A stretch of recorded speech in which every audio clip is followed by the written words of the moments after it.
driving. Hope comes and stops us in our tracks. Bravely we prove in our striving, trudging together each day. Where there's a will, there's a way.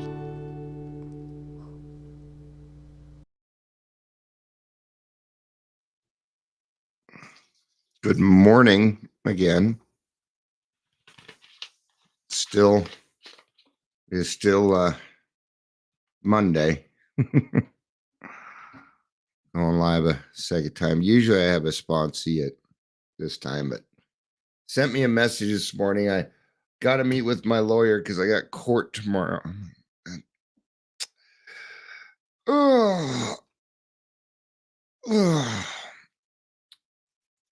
Just kind of felt like that's something you would have known in advance. And yeah, but we can't get into the judgy thing. You know, we have to allow other people, including our sponsees, just because they're not doing what we said. We don't have control over people. No. They're going to do what they're going to do. There's this thing called human will. So, morning, Michelle. Good to see you. We're going to be in AA Comes of Age today.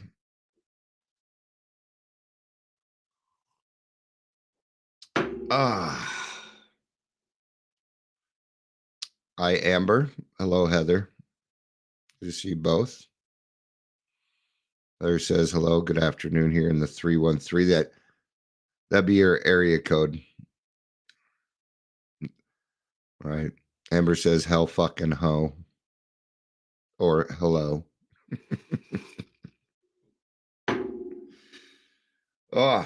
Here's my coffee.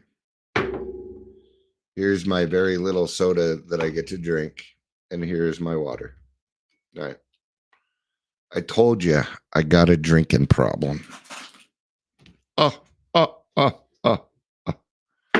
isn't even a dad joke. That's a grandpa joke.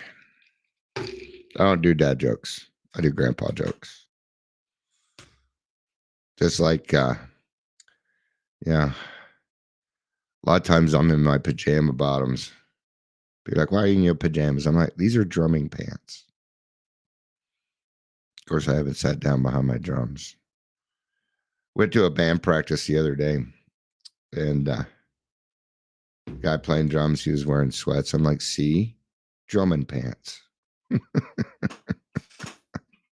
Leisure, it's good to see you. Again today, just like yesterday, my brain's turned off. I won't. Otherwise, it starts going towards this other stuff, and I'm taking a little break from it. I got a lot accomplished last week. So, although I did just come up with what I thought was a pretty funny line. Well, kind of. Right. I said, most recovery services in Colorado are like dropping your child off at a trap house for daycare. And it's true. Amber said, you should see how sad I was to realize I left the house without my drinks when I had to go do the mattress. That sucks. That sucks. Yeah. You know, always stop at, Sebi, get you something. The first night we went, my vape pen was dead and I didn't have a charger. Such is life, right? Oh, now it's hammer time. Can't touch it. Can't touch this. That's why we pray. Pray. We have to pray just to make it each day. All right, service. The third legacy. First legacy is recovery, which is the steps. Second legacy is unity, which is the traditions. And the third legacy is service. And it has its own legacy because service is highly important. and there are different types of service, things like that. But in this one, we're going to be digging into the history. We're in AA comes of age, so we're going to be digging in more into history, hear what it was like. This chapter is very long. I will not be covering the whole thing unless we want to be here for hours, and that's not going to happen. So, welcome to Daily Trudge. Dion, host. If you are here, please say hello, whether you're watching live or the rewatch. Oh, it's cold in here. There must be some praying in the atmosphere. Oh, in your office? I was going to say, it's nice outside. It's nice outside. All right. God, Amber, you got a lot of little problems today. And she has a metal desk. A metal desk doesn't have, it has what we call very high BTUs, which means if it's cold, it's going to stay that way. Right? So, I also put another post that said none of my recovery services have been cut. That's what happens when you do not rely on the government. Right? So, all right, let's get started. We are at Service, the Third Legacy. We are gathered here for the final hours of AA's 20th anniversary celebration. Above us floats a banner on which is inscribed the new symbol for AA, a circle enclosing a triangle. The circle stands for the whole world of AA. And the triangle stands for the AA3 legacies of recovery, unity, and service. Within our wonderful new world, we have found freedom from the fatal obsession. That we have chosen this particular symbol is perhaps no accident. Oh, when I set down my cup, it makes it sound like it's metal. There you go. No, it's wood. Perhaps no accident. The priests and seers of antiquity regarded the circle enclosing the triangle as means of warding off spirits of evil. And AA circle and triangle recovery, unity, and service has certainly meant all of that to us and much more. On our first evening together here in St. Louis, we looked at the base of our triangle, AA's first legacy of recovery, on which everything rests and depends. During our second evening, we contemplated unity, AA's second legacy. I need a little more light here. Gonna get some light. AA's third legacy of service, which in this afternoon's closing hour will be delivered into your hands for all time to come. Then our symbol will be complete. And may recovery, unity, and service, the means by which under God our fellowship has been created, be ever at his command for so long as he may use this society. AA's 12th step, carrying the message, is the basic service that our fellowship gives, is our principal aim and the main reason for our existence. AA is more than a set of principles. It is a society of recovered alcoholics in action. Ooh. I'm going to mark this because that needs to be heard right now. Okay. So AA is more than a set. It is a society of recovered alcoholics in action. That means a group of alcoholics in action. Right? Does the individual count for much? Of course it does. You know, you can certainly do things, but when we come together as a group, we can do a lot more. We can certainly do a lot more. And there needs to be action. All right. So I talk about that a lot, so I'm not going to do a lot of repeating on that. We must carry AA's message, otherwise, we ourselves may fall into decay, and those who have not yet been given the truth may die. This is why we so often say that action is the magic word.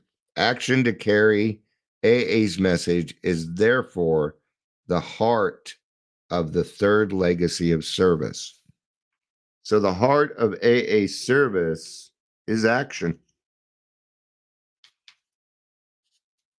Yeah. Without action, there's not going to be much.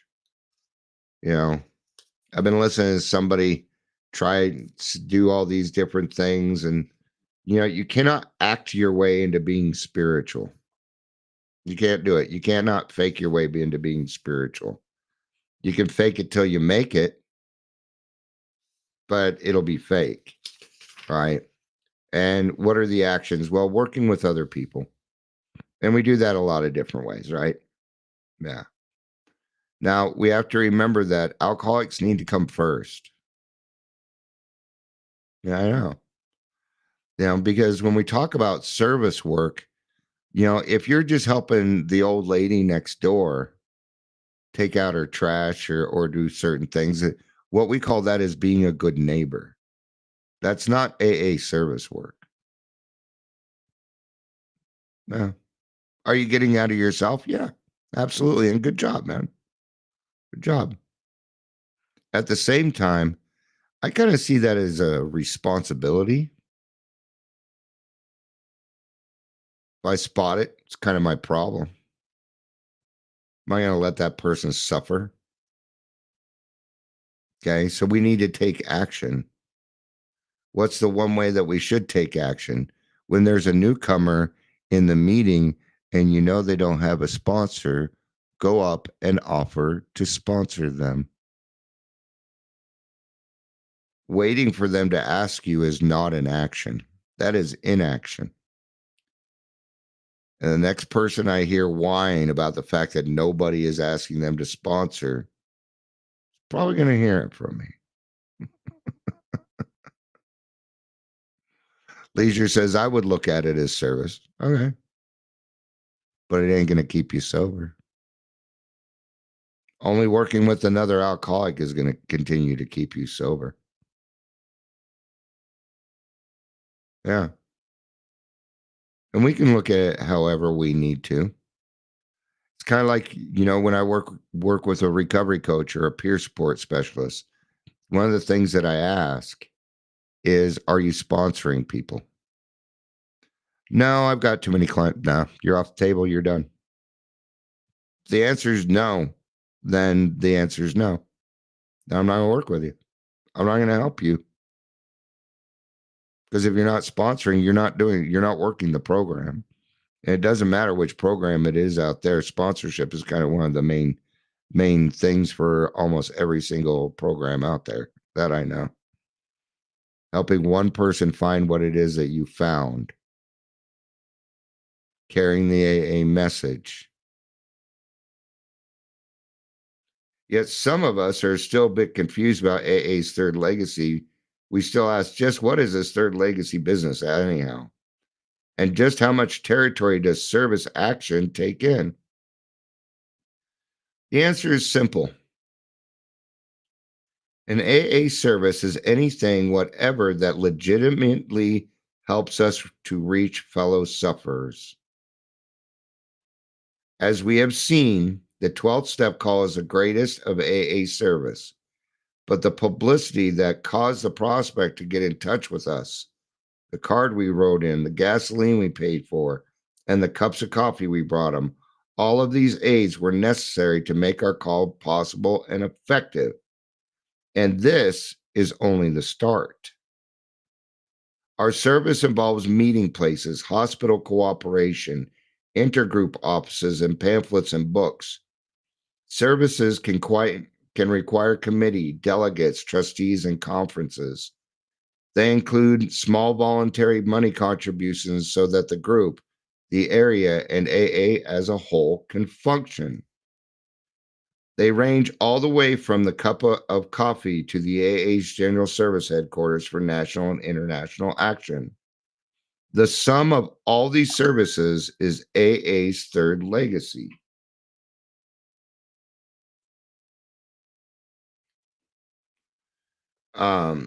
Such services are utterly necessary to AA's existence and growth. Yearning for simplicity, we often wonder if we could do away with many AA's present services. Wouldn't it be wonderful to have no bother? Sorry, not brother. I'm like, no brother. Hi, Patricia. So wouldn't it be wonderful to have no bother, no politics, no expense, and no responsibility? But this is only a dream about simplicity. It would not be simplicity, in fact.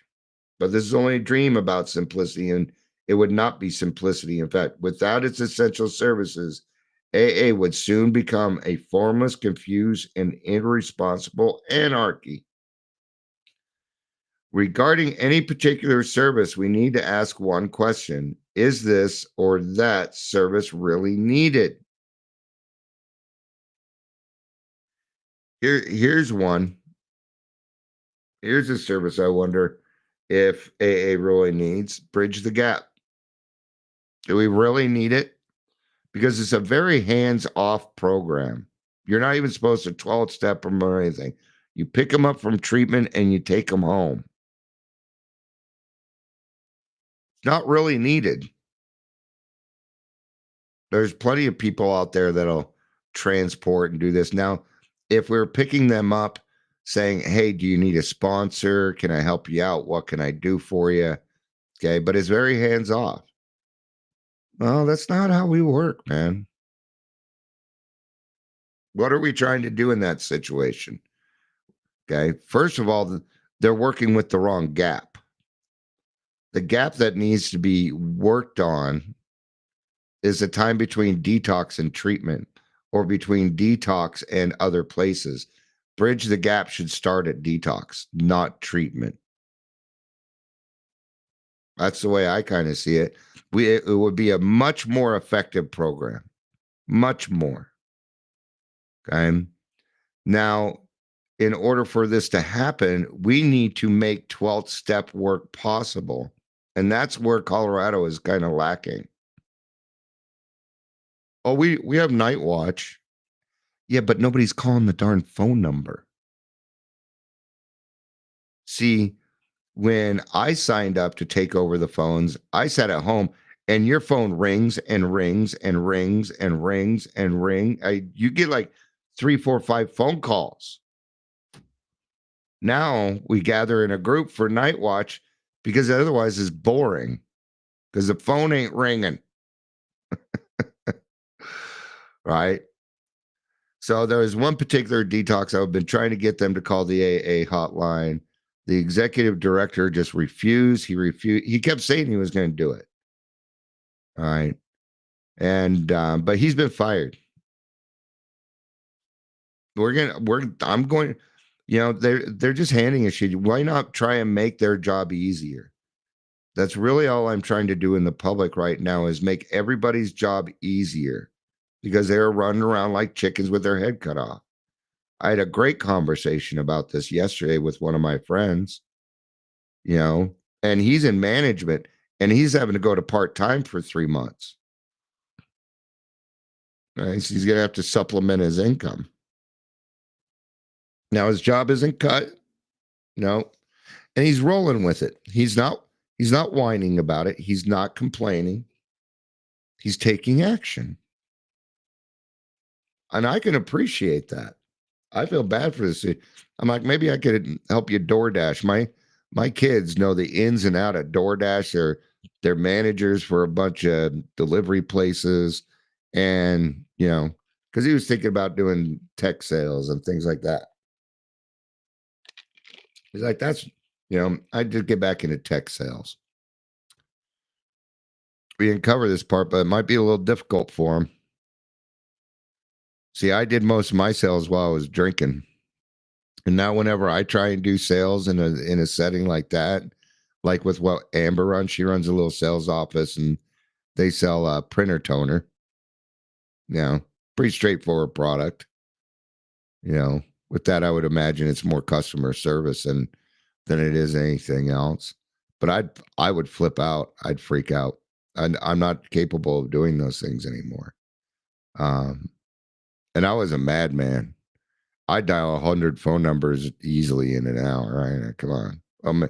Now it's probably more than that. I don't remember what my stats were like, but I do know that I didn't have to look at the phone in order to dial. I knew I had dialed so much that it was just memory now. Right. So, and this is where I find at least AA in Colorado lacking. Our central office is not doing what they need to be doing. Who else do you know that has a position like that works part-time, 32 hours a week? It's actually less than that because of volunteers and gets paid $70,000 a year. Something not quite right there. So, time to ask a couple of questions, maybe. Who knows? I'm turning off my brain today, so that's what it is. Regarding any particular service, we need to ask only one question. Is that service really needed? If not, then let it be eliminated. But if it is needed, then maintain it. We must or fail our mission to those who want to seek AA. For 20 years now, we AAs have been trying to determine what are needed services and what are not. As I tell the story of growth of AA services, I hope that the vision of our third legacy will become clear. Let's begin with my own sponsor. Yes, Bill had a sponsor. His name was Ebby, and he was part of the Oxford group. He had 6 months more sobriety than him. When Ebby heard how serious my drinking was, he resolved to visit me. He was in New York. I was in Brooklyn. His resolve was not strong enough. He had to take action and spend money. So Ebby spent time and a little bit of money on getting to him. Gas money. Taking your favorite drink. Not forgetting your vape pen. Right? These are the efforts. These are the actions that we take that help other people. $5 in gas to help a person. I think that's pretty reasonable, man. Right? But the real value is in our stories, in our experience. And that's where our value lies. There's not enough money in the world that equals your experience. There's not. Your experience, your story, what you have been through is priceless. He called me on the phone and then got into the subway total cost 10 cents. At the level of the telephone booth and subway turnstile, spirituality and money began to mix. When we utilize material things for service, your car, you got to have clothes, you got to have shoes on, right? No shirt, no shoes, no shirt, no service. I'll say nothing about pants, but, reasonable expectations. You should probably wear pants. All right. One without the other would have amounted to nothing at all. Right then and there, Ebby established the principle that AA in action calls for the sacrifice of much time and little money. There it is. That's why I got to put the statement up earlier that none of my services have been cut because they don't require money. They require time. They require effort more than anything else. They require our resources require you being a better person. Oops. What we do is we're creating a good consequence for you. I remember there was a judge once, and he ordered, Dion, we will drop the charges if you get your driver's license back within, I think it was like 3 months or something like that. And what that judge was doing is they were creating a consequence that turned out to be good for me and made me a better member of society. That's what judges do, and they're very good at it. All right. And I did accomplish that because I want to go to jail. I'm like, oh, and I have my driver's license. What a cool judge. What a cool person to understand what the need actually was because I couldn't see it. All right. Now let's have a look at one of those little meetings we held during that first summer in Akron. We gathered in Dr. Bob's living room and made her home ready for us. So we had shelter over our heads. There was some expense for coffee, and Dr. Bob paid for it. If Ann and Dr. Bob had not given these hospitable services, no meeting could have been held. Yeah. See, I understand the need for AA clubs. I do. You know, I, there's a place in my heart for clubs, for AA clubs. There is. But when sometimes like I was in a meeting earlier and they were talking, oh, yay, we made rent. The club made rent. That's not something I'm celebrating. I'm not worried about the club. I'm worried about whether we're going to continue to hold meetings, which I guess is kind of one and the same in that, now that it's coming out of my mouth, you know. But, and I'm glad that they made it. I'm glad that they pulled it off. But, to thank two individual members because they were speaking that helped bring in the money, it's pushing it a little bit. That was a culmination because it's not. What about the people that cannot put in the basket but but go out and do outreach and bring people into AA? Which one's more important? They're both just as important. There again, the club is something material being used to help further. All right. I went a little bit of a different route. Would I like to run a club? Actually, it's exactly what I would like to do. I'd love to run an AA club, but I just don't have the finances for it, because AA isn't going to pay for that. Now, I might be able to get grassroots to a point where it's running itself in a club. That'd be pretty cool. But I like the fact that it's a little spread out and that we're in different places. Right now, our in-person meetings are going to be at the Community Resource Center. Okay. And they're letting us use it for free. They're even paying for our insurance because they understand the benefit. There again, using something material to provide the needs for the community. That is service work. Yeah. Oh. As the Akron meeting got larger, it moved over to the house of T. Henry and Clarice Williams. Okay. To the house of T. Henry and Clarice Williams. They purchased a lot of extra chairs, served many suppers, and stood for much wear and tear on their house, too. We alcoholics did not pay a cent. T. Henry and Clarice sacrificed a great amount of time and some money. If they had not done so, there could not have been any meeting. So there wasn't even a basket. I don't know when that came about, but sounds like at this point, and what they would do is go from house to house. So it kind of evened itself out. Okay. And you spent your own personal money on dinner and pastries and coffee and, all sorts of stuff, right? It is obvious in these obvious examples, I think we can see what the test of an AA service really is. Whether it's a book, a translation, a service conference, or a 20th century convention. The principle is the same. The test is identical. Do we need this particular service or do we not? That is the only question.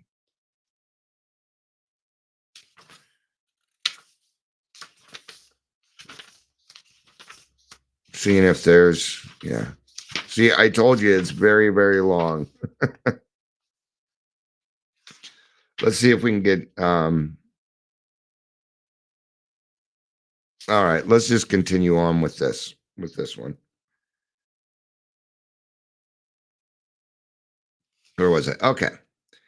As AA grew, homes were no longer big enough for meetings. We had to move into hotel parlors and halls. This marked the time when the groups themselves had begun to pay. There, now I guess that answers my question. So the basket became prevalent. The seventh tradition became a lot more prevalent. Remember, the traditions weren't out yet, right? When we started to move into places where we did need to pay rent. This is where we figured out that AA needs to support itself. Very important. It's very important, or we will try and reach and grab for all this other money that we don't really need. Okay. Oh, well, we'll spend it on this and then we'll have some left over so I can do what I want with the money. We're already we've gone too far. A prudent reserve. And that varies depending on the rent. Landlords wanted their money, so a collection had to be taken.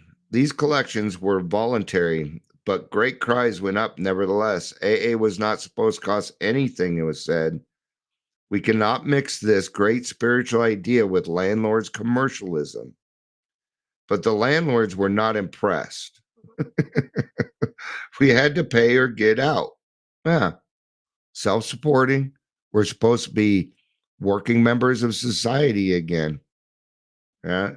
So we did pay, and voluntary contributions became a fact of AA life. We could not function without them. Moreover, somebody had to collect the money and bank it and account for it. This meant the existence of a treasurer. There we go, more service work. The group soon found, too, that it needed a secretary and sometimes a chairman. Absolutely necessary arrangements had to be made, and people had to be appointed or elected to do the jobs. I swear to God, something was there.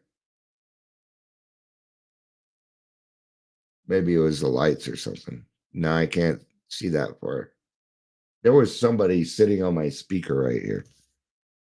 It was white. Gone now. Right there, that speaker. Weird, huh? You like what? Here, you can see the background of what I see. Okay? There's my hallway. Woo! When I yell at the cats, right? And you can see my desk is a mess. There's all the pills I have to take every day. All of them are non-narcotic. All right. I'm glad you had fun. There's my teddy bear. There's my cream for my finger. There's all my pens. All right. Hey, people love seeing all that crap for some reason. Next, I'll show you what I'm having for lunch. All right. So, the group soon found out absolutely necessary arrangements had to be made and people to be appointed or elected to do jobs. This often brought friction and power driving, but it was found that the group had to survive and function no matter what the cost. Means had to be found to keep friction makers and power drivers down to their right size. A suitable service committee, considerable mild coercion. I don't think that's the right word. No, that's coercion. Okay. Coupled with much love and understanding proved to be the answer. So these sometimes frightening experiences were not bad for us after all. They helped everybody grow. Meanwhile, the group went on functioning because it had to function or fail in its mission. I have a few more minutes. I'm supposed to be meeting I'm supposed to be talking to somebody at noon. They run this thing called Sober Solutions, and they brought up AA in one of their posts. We had a little talk about, but they had made a mistake, and now we're going to sit down and talk. All right. So these are just, and here are the 6 tenets of the Oxford group. So we're going to just do the very last part in this book or in this chapter.